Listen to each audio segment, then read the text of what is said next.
Well, thank you for having me. My name is Chioma Ude, and I am the founder of the Africa International Film Festival and the African Film and Content Market.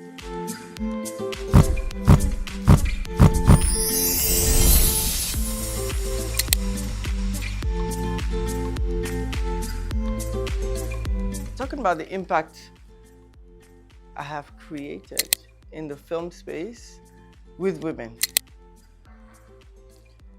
The very first time we had trainings that I had worked hard to make sure that the trainings didn't just end in Nigeria. I remember we chose 40% women and 60% men. It wasn't intentional, I wasn't thinking, but when the results were given to me and I looked at the list, I saw that we had just about 40% of the women going to America. The same year, I had another event where we were sending some students to LA. And so what I did for that, we had 10 people that didn't have to pay at all, and then we had 10 that had to pay. So the 10 that had to pay, I just kind of left it.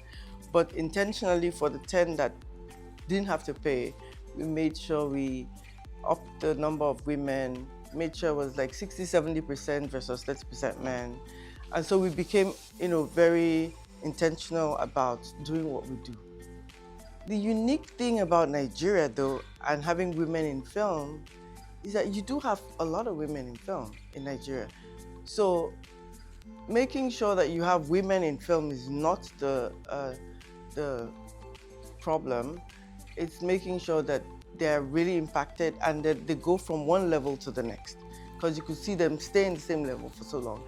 So I believe the impact I've created with the festival and the market is having women upscale in the industry.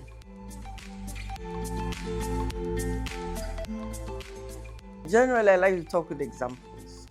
The film festival is now a gateway to anyone coming into the country or coming onto the continent. So if you have a Disney coming, I would probably know first, because they would always reach out to ask questions. And so in having that for different platforms, different countries, different TV stations, I would always position women for different, So I'll give you an example. When Amazon was coming to Nigeria, I had discussions with them like 18 months, 2 years before they came in. And so they said to me, can you suggest an African lead? And I would say I chose the head of Africa. They, of course, did the interview. She had to go through all the rigors, but I made sure I brought a lady up to light, and she ended up being the head for Africa for Amazon. Another thing we do, so Amazon coming, you now have opportunities for so many films to be done. And so people like Rania, who do a lot of talent management, would have more opportunities because there's just so many films to be done. The female filmmakers kind of stand out because this is an opportunity for them to showcase what they're doing on a global stage. I tell you what, right now Afrifa is the first, I would like to say country, but first of all, first organization, then first country for Africa that is going to a program called Goes to Cannes. It was announced yesterday, it was on the news everywhere. It's a huge deal. And so for the first time, there's a partnership between Cannes Film Festival through the Marché de Cannes, which is the market, and an African country. So now, how it's listed is Lagos Goes to Cannes, because they do it city by city. But how did that happen? It was through Afrifa. And so we had our first film market last year, and we had 903 films submitted, and we had to select 5 films, and this is through the market. And in Cannes, they're going to be in front of the biggest distributors, the biggest sales agents, pitching their films and, bringing it to fruition. I don't know a better opportunity. The biggest shift will be having global distributors be here. But before the global distributors, they've come, not enough, and they have kind of pivoted.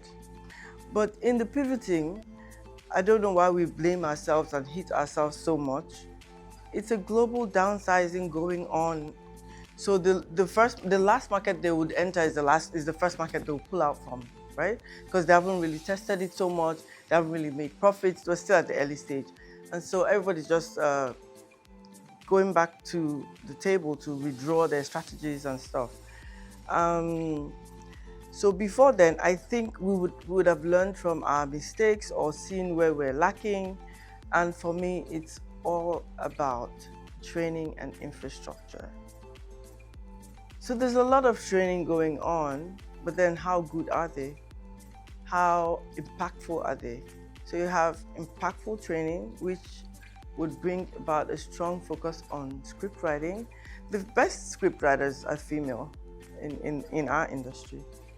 And so by the time you're done with that, then you would train for other parts of we need to be more globally ready in our filmmaking. We have to have compelling stories that resonate around the world for people to also want to watch and want to buy. And so by the time you have all those trainings, studios, now we don't have sound stages. Maybe if we do maybe 1 or 2, and the 1 or 2 are not, at least I haven't seen any that are of international standards for an industry that is the second largest in the world. So we're lacking some really, really strong things. A lot of festivals or a lot of industries across the continent are heavily subsidized and supported by the government. But here we do it ourselves. Lately we've had some support from the government, which is great. But as long as we are not at par, both training-wise and infrastructure, it'll be hard to have the great films on the streaming platforms that would now bring about the money to upscale as we need it. So for me, these 3 things are super important for our industry to be accepted, to grow, to make the kind of money we think we should.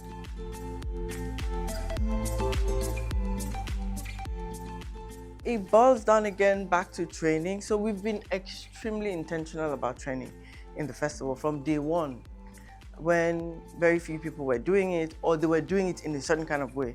So from 15 years ago, I would fly in people from either USC with the help of the American government, the American embassy, or there's a university we're working with for the longest time in South Africa.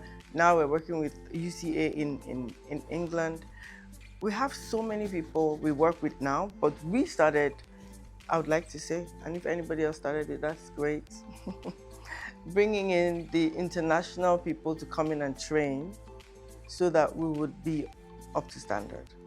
So in doing that, we intentionally, at some point, after the first time I noticed that there were so many men, I would now say, please, can we have X amount of women be part of that training? So while we had a lot of women in the industry, we wanted to raise the standard and bring them up to, globally accepted standards in training.